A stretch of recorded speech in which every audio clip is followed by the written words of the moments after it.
Ang isang malaking problema ngayon ay ang tubig na inumin.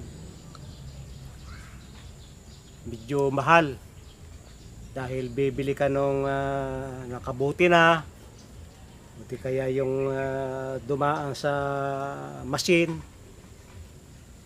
ay medyo mataas ang price. At yung iba naman ay lasang-lasa mo itong chlorine. Talagang hindi ka matutuwang uminom. At dumaan sa mga water treatment na kinamitan ng mga chemical na kinakailangan pang masalain ng maraming ulit hanggang sa mamatay yung daw mga bakterya, mga pathogens. Ay alam niyo ang World Health Organization ay may nabasa ako na isang patakaran, isang suhestyon na sa mga bansa na mga tubig na iniinom ay marurumi at pinagmumulan ng mga diarrhea, nitong kulera, ay gumamit ng simpleng-simple na tubig na ibinilad sa araw. Kahit ito yung para tingnan niya ang aming tubig na yung mga buting yan ay hiningi ko lang yan, hindi yan binili.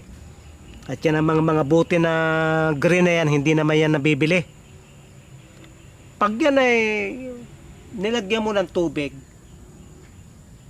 sa looban lamang ng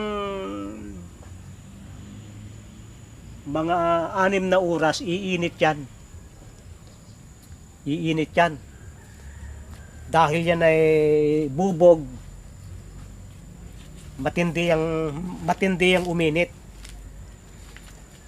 6 na oras, maganda kung hanggang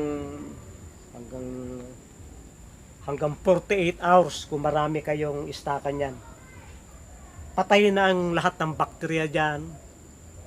Kung may mga worms yan, mga pathogens, mga virus, yun ay patay na. At kung ang tubig ay marumi, yung dumi nito ay maiipon doon sa ilalim. Magkukumpres siya. At talagang ito'y magiging napakalinaw. At ito yung magagandang inumin. Talagang ang naglinis ay yung init ng araw.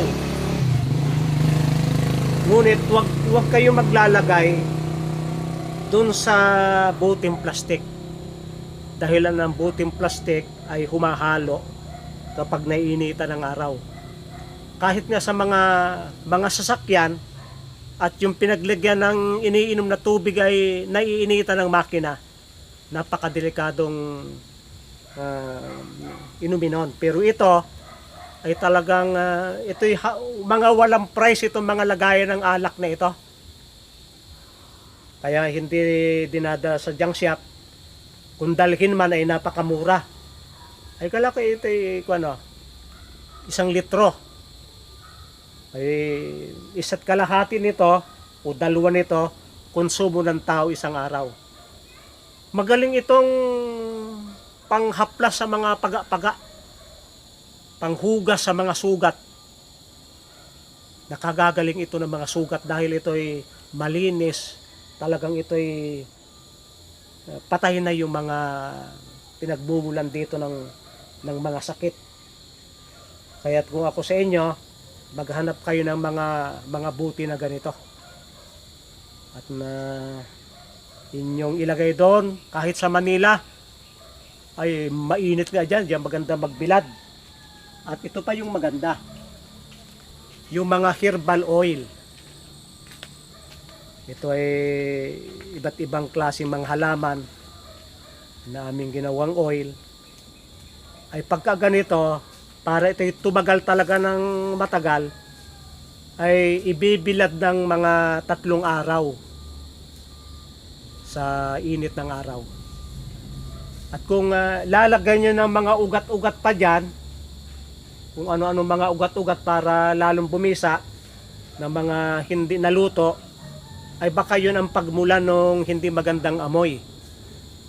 Kaya't na ibibilad nyo ng matagal-tagal, kahit mga 5 araw, ibibilad ninyo yung mga herbal oil. Alam nyo, may nakita nga ako yung yung pagpapaganda ng bagoong, yung salted fish, ay yung mga plastic ng gulay, yung tig 10 piso, dinudoble yon, nilalagyan ng isang balding isda na may asin, yung binabagoong na, at nilalagay lang sa mga bilaran, sa mga sinasandal lang sa mga dingding o sa mga bakod.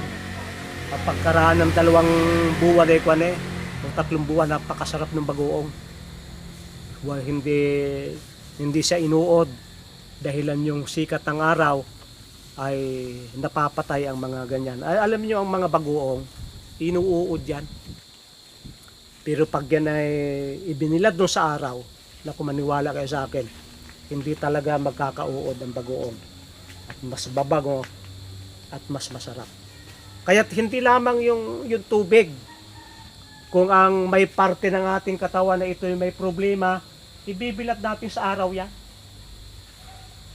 Habang hinihilot-hilot, naiinitan ng araw. Naiinitan ng araw habang hinihilot-hilot. Yung mga masasakit ang ulo, pinaiinitan sa araw yan. Naglalakad hanggang mga 8:30. Kasi yung pagsikat ng araw hanggang 8:30, napakaganda. Ay, nung nga palang ako'y nasa college, itong aking amo ay sobrang linis. Pag ako'y inubo, yun agad na ako'y pinalalakad agad sa arawan. At yung mga plato kong kinakainan ay binibilad sa araw, pati mga kutsara, bangkok, para daw ako'y hindi makahawa sapagkat ako'y may sipon, ako'y may ubo. Ay totoo nga, hindi nga sila nakahawa. Dahil itong sikat ng araw ay matinding pumatay ng virus, ng mga mikrobyo, ng mga pathogens, ng mga bulate, at naglilinis ng mga toksin, lalo sa mga tubig.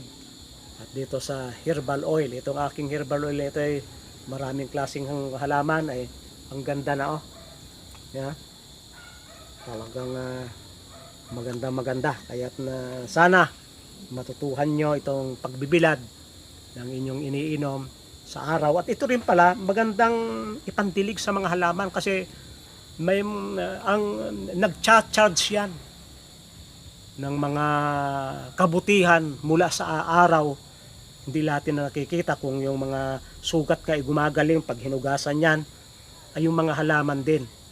Gagamitin natin pang spray at pampaganda rin ng mga halaman. Maraming salamat sa inyong pagsubaybay sa Natural Wellness ni Pastor Vito.